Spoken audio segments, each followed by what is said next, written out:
तुम्हाला कल्पना आहे की मध्यंतरी आमची वरळी या ठिकाणी पक्षाचा संपूर्ण पदाधिकाऱ्यांचा महाराष्ट्रातील कार्यकर्त्यांचा मेळावा झाला होता आणि त्या मेळाव्यामध्ये पदाधिकाऱ्यांनी त्यांनी मार्गदर्शन केलं होतं आणि त्या मार्गदर्शनामध्ये त्यांनी असं सांगितलं होतं की मी एक पक्षाची आचारसंहिता आणि पक्ष संघटना या बाबतीमध्ये काय करणार आहे लवकरच तुम्हाला मी देईन आणि त्या संदर्भामध्ये त्यांनी आता काही सूचना केल्या आणि ती लवकरच एक आचारसंहिता आणि संघटनेच्या बाबतीमध्ये काही निर्णय ते घेणार आहेत ते लवकरच आपल्याला कळेल आणि त्यासाठीच महत्त्वाची मीटिंग होती. सोबतच 27 तारीखला मराठी भाषा गौरव दिन आहे आणि तो शिवाजी पार्क या ठिकाणी करायचा त्यांनी निर्णय पक्षाने घेतलेला आहे आणि त्याप्रमाणे तो मराठी भाषा गौरव दिन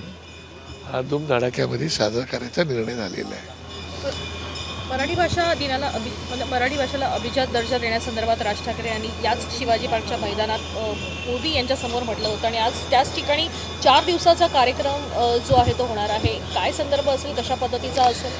नाही, तुम्हाला आठवत असेल की मागच्या वेळेला पण आपण ग्रंथाचं प्रदर्शन केलं होतं, पुस्तकांचं प्रदर्शन केलं होतं आणि साहेबांच्या मनामध्ये डोक्यामध्ये काहीतरी वेगवेगळ्या कल्पना असतात. आता तर ग्रंथ प्रदर्शनाची कल्पना त्यांची आहे पण आणखीन काय असतील तर त्यांनी काही सांगितलेलं नाही.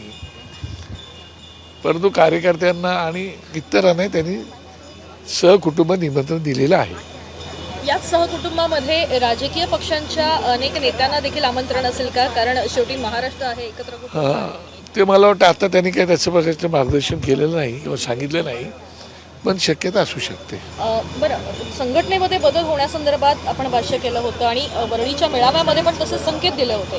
तर काही पक्षामध्ये बदल केले जाणार आहे, पदांमध्ये बदल केले जाणार आहेत, काय नेमकं? निश्चितपणे होतील कारण त्यांनी त्याच वेळेला भाष्य केलं होतं आणि त्याप्रमाणे त्यांच्या मनामध्ये हे संघटन वेगळ्या प्रकारे वळवायची त्यांची भावना आहे आणि त्यांच्यासहित सगळ्यांनी पूर्ण वेळ काम करायला पाहिजेत अशा प्रकारच्या भावनेतून आता पुढची वाटचाल करायचं ठरवलेलं आहे. मुंबईमध्ये मागील काही महिन्यांपासून आपण जर पाहिलं तर मराठी माणसांवरती जे मराठ्यांवर जो अत्याचार होतो त्या संदर्भात सातत्याने जे महाराष्ट्र नवनिर्माण सेनेचे कार्यकर्ते उभे राहिले तर या मराठी भाषा दिनानिमित्त त्या संदर्भात काही तुमच्याकडून विशेष काय केलं जाईल? अजून तसं काही आम्हाला माहिती नाही त्या विषयावरती.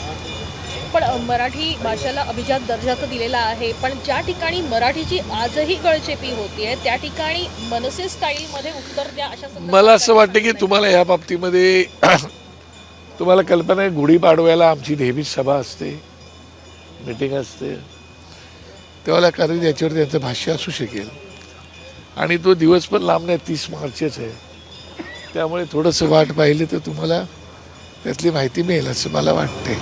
नांदगावकर साहेब, गेल्या अनेक दिवसांपासून महाराष्ट्र अस्थिर होतोय असं वाटतंय का? कारण महत्त्वाच्या नेत्यांवर वेगवेगळे आरोप होताना बघायला मिळतात. मात्र नाही, एकंदरीत महाराष्ट्रामध्ये जी काही परिस्थिती आहे ती परिस्थिती अत्यंत तशी पाहिलं तर महाराष्ट्र हा एक सदैव नीतिमत्ता घेऊन जाणारा प्रदेश म्हणून ओळखला जातो.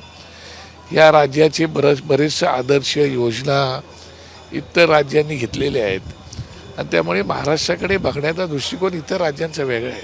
पण आता जे काही चाललेले ते पाहता जी काही चांगली लोक आहेत त्यांना काही जे चालले ते आवडत नाही आणि मला असं वाटतं की त्याच्यामुळे अस्थिर तर मी समजू शकतो पण अराजकतेकडे महाराष्ट्र नाही गेला म्हणजे मिळवलं एवढीच भावना या प्रसंगी बोलू शकतो. राष्ट्रवादीच्या धनंजय मुंडे यांच्यानंतर माणिकराव कोकाटे यांच्यावर आता आरोप होताना बघायला मिळतात. त्यांना नाशिक कोर्टानं 2 वर्षाची शिक्षा सुनावली आहे. 50,000 रुपये खरं तर दंड सुनावलेला आहे एका फसवणुकीच्या प्रकरणामध्ये. मला असं वाटतं की आता न्यायालयाने एखादा निर्णय जर दिलेला असेल तर त्याच्यावरती ते पुढच्या न्यायालयात जातीलच आणि त्याप्रमाणे आता माहिती नाही मला एक्झॅक्टली त्यांचं काय केस आहे वगैरे मला माहिती नाही पण जर कोर्टाने त्यांना आता जामीन दिला असेल तर त्याच्या मागे काहीतरी असणारच. राष्ट्रवादीचे दुसरे हे नेते आहेत जे सध्या चर्चेमध्ये आलेले बघायला मिळत आहेत आणि सत्तेमध्येच आहे सध्या राष्ट्रवादी काँग्रेस. मला असं वाटतं आता हा प्रत्येकाच्या भावनेचा विषय, प्रत्येकाच्या मला नेमकी काय भूमिका घ्यायची त्याचा विषय. त्याच्यामुळे त्याच्यावरती अजितदादा पवार बोललेले आहेत, फडणवीस साहेब बोललेले आहेत, सगळेच बोललेले आहेत आता आपण आपला विचार करून काय तो निर्णय घ्यायला पाहिजे असं मला वाटते. काही दिवसांपूर्वी शिवाजी पार्क मैदानामध्ये एक जाहिरात एक बॅनर विशेष चर्चेत होता, ज्याच्या दोन्ही ठाकरे बंधूंनी महाराष्ट्र हितासाठी एकत्र यावं, मराठी माणसांसाठी एकत्र यावं असं म्हटलं. आणि आताही तुम्ही ज्या वेळेला म्हणतात की अनेकांना सहकुटुंब निमंत्रण दिलेलं आहे, तर त्या सहकुटुंबांमध्ये ठाकरे कुटुंबाचा, उद्धव ठाकरे यांच्या कुटुंबाचा समावेश. आता ते मला कल्पना नाही, पण मला असं वाटतं की बऱ्याच वर्षांची चर्चा आहे, त्याच्यामुळे आता त्या चर्चेत न बोललेलं बरं आहे असं मला वाटतं. मराठीसाठी या कुटुंबाने एकत्र येणं गरजेचं आहे असं नाही वाटत? न तो विषयावरती आता भाष्य करणं पण उचित नाही असं मला वाटतं. एबीपी माझा, उघडा डोळे बघा नीट.